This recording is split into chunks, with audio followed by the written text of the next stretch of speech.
welcome to Simpler Bible, a daily journey to biblical understanding. Today, John 9, beginning in verse 1, somebody must have sinned. They didn't, don't worry. Here we go, verse 1. As he, that's Jesus, passed by, he saw a man blind from birth. His disciples asked him, Rabbi, who sinned, this man or his parents, that he was born blind? I should point out here that there was kind of a Jewish concept that they believed that if you were born blind, that you either sinned in the womb or that your parents sinned and their sin was transferred to you. So that's kind of why they're asking that.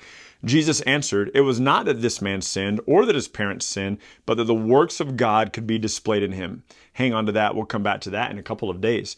But that the works of God could be displayed in him. So this guy was born blind so that God's works and power could be displayed in his life. We must work the works of him who sent me while it is still day. Night is coming when no one can work. As long as I am in the world, I am the light of the world. We saw that language yesterday as well. Remember that Jesus is the light of the world. Having said these things, he spat on the ground and made mud with the saliva. Then he anointed the man's eyes with mud. All right. You don't care about this at all. I was 14 years old, and I was at a church camp, and there were about 8 of us guys that were having a Bible study with one of the college students.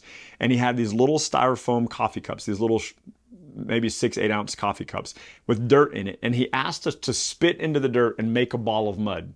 And then we were reflecting on this story. And it is amazing how difficult that is, because you spit a couple of times and you're good. But when you keep trying to spit, like there's nothing left.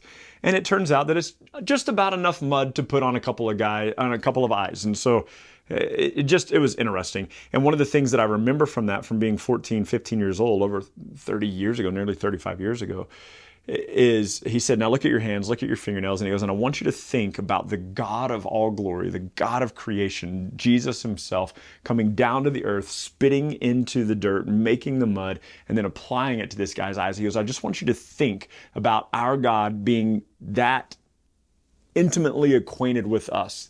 He could have said, be healed. He does that plenty of other times. He could have done whatever, but he does this thing that just kind of shows his mercy, his grace. He physically touches this guy. Anyway, it's always stuck in my head. I've never forgotten it. I don't know that I learned anything huge from it, but it's just there, like this picture every time I come to this text.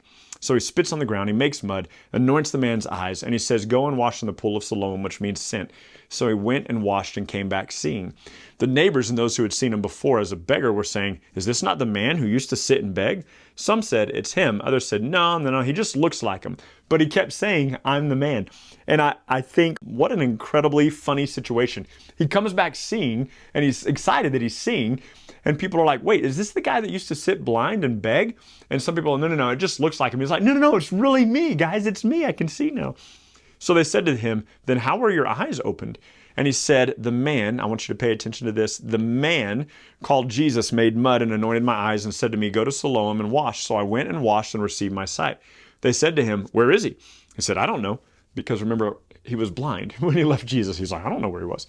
They brought the man to the Pharisees who had been blind.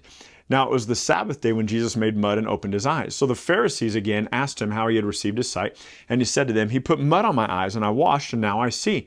Some of the Pharisees said of Jesus, this man is not from God, for he doesn't obey the Sabbath. But others said, how can a man who is a sinner do these kinds of miracles, these signs? And there was a division among the Pharisees. So they went again to the blind man and said, what do you say about him since he has opened your eyes? He said, he is a prophet. So his first assessment about Jesus up here in verse 11 was the man Jesus. By now he's had some more time to think about it. He goes, man, he is a prophet. The Jews did not believe that he had been blind and had received his sight. So they called his parents, the parents of the man who had received his sight. And they asked the parents, is this your son who you say was born blind? How then does he now see? His parents said, we know that this is our son. We know that he was born blind, but how he sees now we do not know, nor do we know who opened his eyes. Ask him, he's of age, he'll speak for himself. His parents answered in this way because they feared the Jews. For the Jews had already agreed that if anyone should confess Jesus to be the Christ, they would be put out of the synagogue. So his parents, I need you to wrap your brain around this. His parents, their son, who's about 40 years old, he was born blind. They know he's been born blind. He probably still lives with them. He's not living on his own. And they're like, we know this was our son. We know that he was born blind. But they are not willing to put their faith or their confidence in Jesus because they prefer to keep their position in the synagogue, and they don't want to be cast out of the synagogue. So they're like, oh, we don't know how he's able to see now. Ask him yourself. He's old enough. Therefore the parents said, he is of age, ask him. So for the second time they called the man who had been born blind, and they said, give glory to God. We know that this man is a sinner. So they're saying about Jesus, we know this man is a sinner. He answered, look, whether he is a sinner, I don't know. One thing I know, I was blind and now I see. They said, what did he do to you? How did he open your eyes? He said, I've told you already. You didn't listen. Why do you want to hear it again? And listen to him just jab these Pharisees. He goes, do you also want to become his disciples? So he's like, look, I've already answered these questions.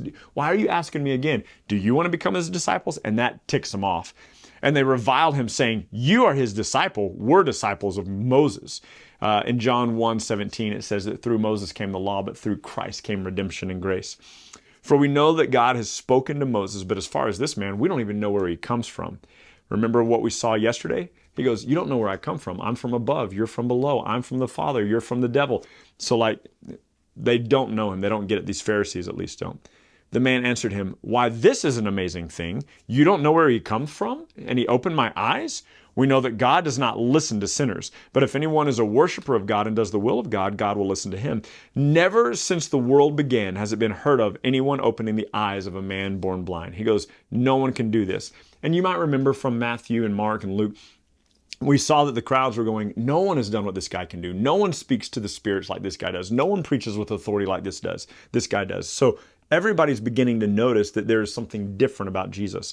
So he says, never since the world began has it been heard of that anyone opened the eyes of a man born blind. If this man were not from God, so here's his third kind of assessment that Jesus is from God, he could do nothing.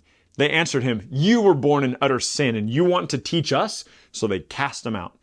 Jesus heard that they had cast him out, and having found him, he said, do you believe in the Son of Man? Now remember, the blind man has not seen Jesus face to face because Jesus put the mud on his eyes and then said, go and wash. And so the guy left and washed, and then he could see, so he doesn't know what Jesus looks like.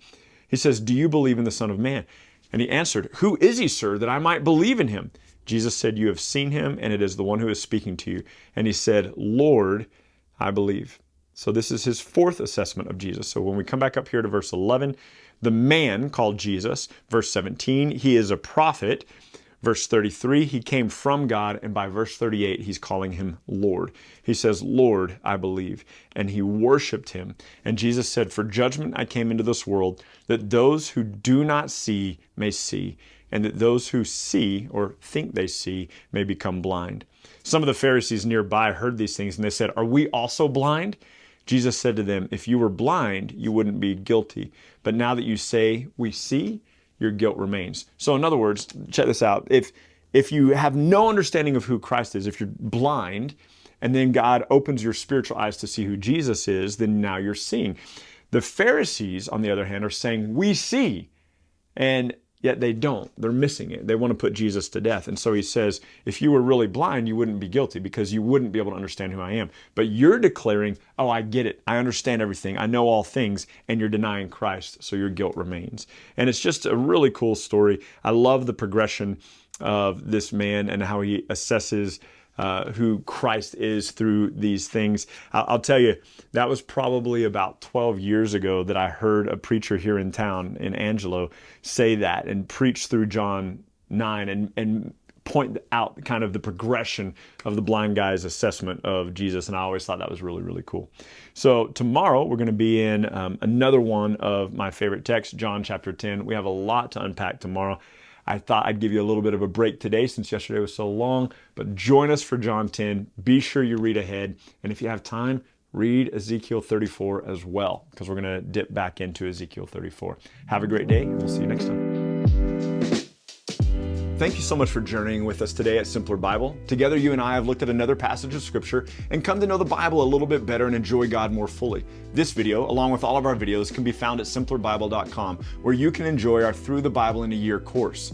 You can also enjoy a wealth of resources, blog posts that take you a little bit deeper into the text, a Bible study format that you can use with your small groups or your family, and we're creating new content all the time, all with the commitment to help us be people who know and enjoy God more fully.